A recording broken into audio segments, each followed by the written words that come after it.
La visita de los amigos de el Bautista y la pregunta que le habían hecho había impactado profundamente a Jesús. Él conocía y valoraba tremendamente la obra que Juan había hecho en el desierto. Jesús y Juan estaban unidos por un profundo y particular vínculo. Juan conocía muy bien a Jesús y confiaba plenamente en él. Y Jesús conocía muy bien a Juan y confiaba plenamente en él también. Juan se mantenía leal a su amigo, aún a pesar de las apariencias que indicaban claramente que Jesús se había olvidado de él. Pero Jesús no cedió a la tentación de animar a Juan con perspectivas infundadas ni elogios hacia su persona que lo pudieran confundir. Eligió en cambio dejar que se cumpla la voluntad de Dios en su amigo Juan. Eso sería sin duda lo mejor, aunque claramente no parecía. Por eso cuando ellos se encontraban fuera del alcance de su voz, Jesús empezó a hablar a la multitud que lo rodeaba y aclararles exactamente el punto de lo que estaba pasando con Juan, porque en menos de 2 meses él sería ejecutado. Y entonces habría muchas preguntas, ¿no? ¿Será que había realizado mal su misión? ¿Será que tenía pecados secretos que nadie conocía? Lo cierto es que lo que sucedería con Juan no debería ser mal interpretado, y Jesús no permitió que quedara ninguna duda sobre su vida o su misión. Por eso se esforzó por hacerse entender con la mayor claridad posible, y así lo explica en Lucas 7:24, donde dice: cuando se fueron los enviados, Jesús comenzó a hablar a la multitud acerca de Juan.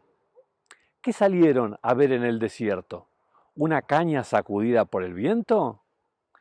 ¿Les parece que él es de esos hombres que son llevados de un lado para otro por las presiones de los poderosos o por las opiniones de la multitud?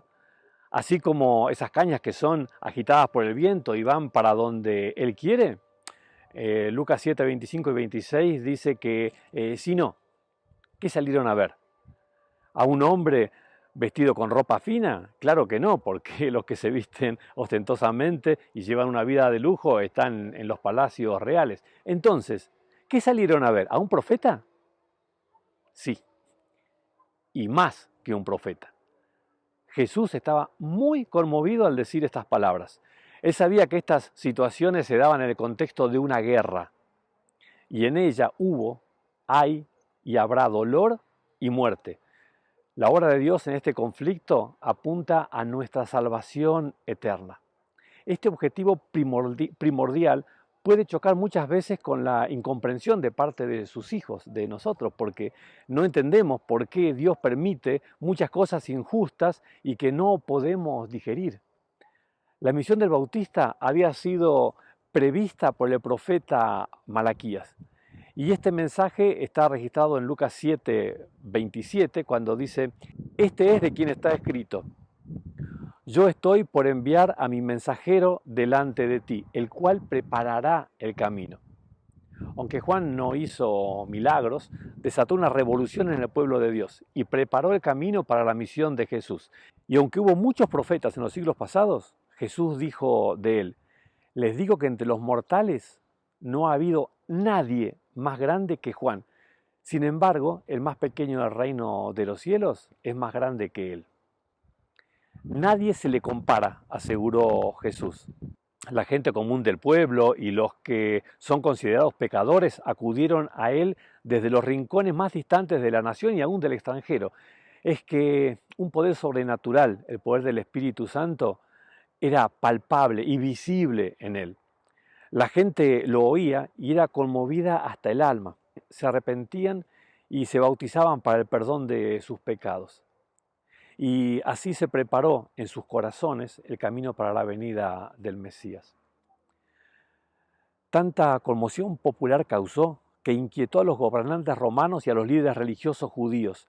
Por eso lo vigilaban desde las primeras semanas de su obra. A ambos grupos les disgustaba todo movimiento popular que no pudieran controlar.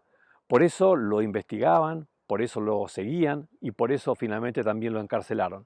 Ellos aseguraban que la nación estaba más tranquila con el Bautista silenciado. ¿Saben? Con todo orgullo, Jesús continuaba describiendo la obra de su valiente y fiel amigo. Sí, Jesús estaba orgulloso del valor y de la fidelidad de ese hombre. ¿Saben cómo deseaba correr junto a sus discípulos y abrazar a su amigo? Pero también él debía respetar los tiempos y los designios divinos.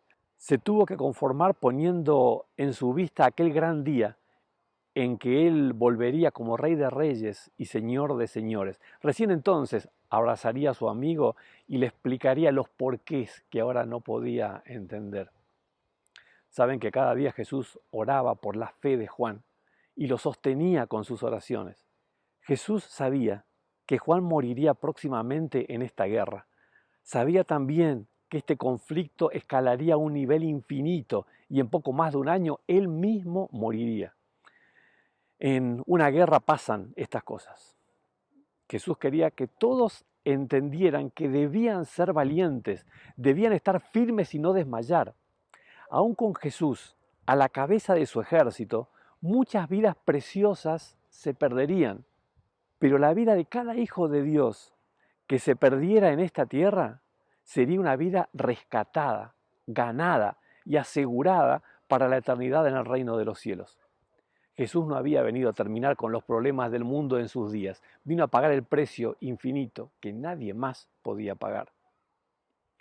Hoy estamos en guerra todavía, la misma guerra. Nuestra humanidad se resiste a entender y aceptar esta situación. Por eso es que nos sorprende cuando somos asaltados por el dolor, la enfermedad, la injusticia o la muerte. ¿Cómo puede ser? Bueno, estamos en guerra, por eso puede ser. Y no es simplemente que puede ser que pasen estas situaciones, es lógico que pasen. Dios nos asegura que la muerte, la injusticia, el dolor serán absolutamente vencidos y desterrados. ¿Pero cuándo? Cuando vuelva por segunda vez, no antes. Sabemos que la muerte puede golpearnos porque hace 6.000 años que todos los que han nacido también han muerto. Sin embargo, cuando la muerte nos toca de cerca, nos arrasa por completo. Lo mismo ocurre con el dolor, la injusticia y el sufrimiento. Juan, saben, era alguien sumamente especial.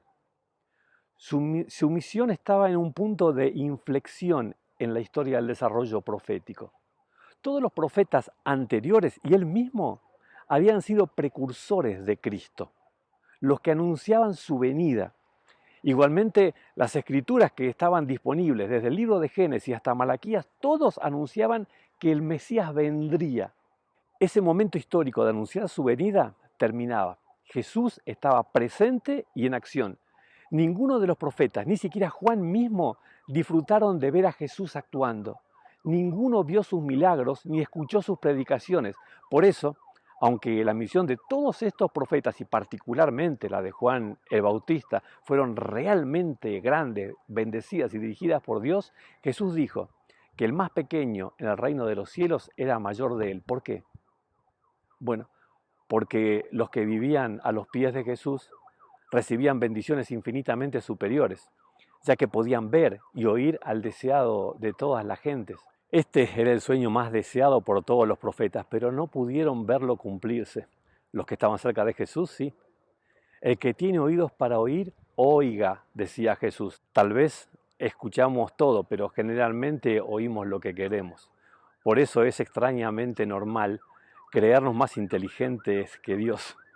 ¿Por qué razón, si no, es que no le haríamos caso? Casi todos veían el aquí y el ahora, pero estaban desinteresados en cuanto a la eternidad. La sabiduría de Dios es infinita, pero imagino que entendernos a nosotros debe ser uno de sus mayores desafíos. Por eso explicó sus pensamientos diciendo: parece que a la gente de esta generación no hay nada que le venga bien, porque vino Juan, una persona que ayuda, se alimenta en forma muy sencilla, no toma vino, y decían que estaba endemoniado. También vino el Hijo del Hombre, a quien le gusta juntarse con toda clase de personas, incluso con los que están catalogados como pecadores, y con ellos come y bebe, y dicen que es un comilón, bebedor y además amigo de los pecadores. A todos le encuentran un problema y no están conformes con nada. Por eso al final en el versículo 7:35 de Lucas dice: pero la sabiduría queda demostrada por los que le siguen.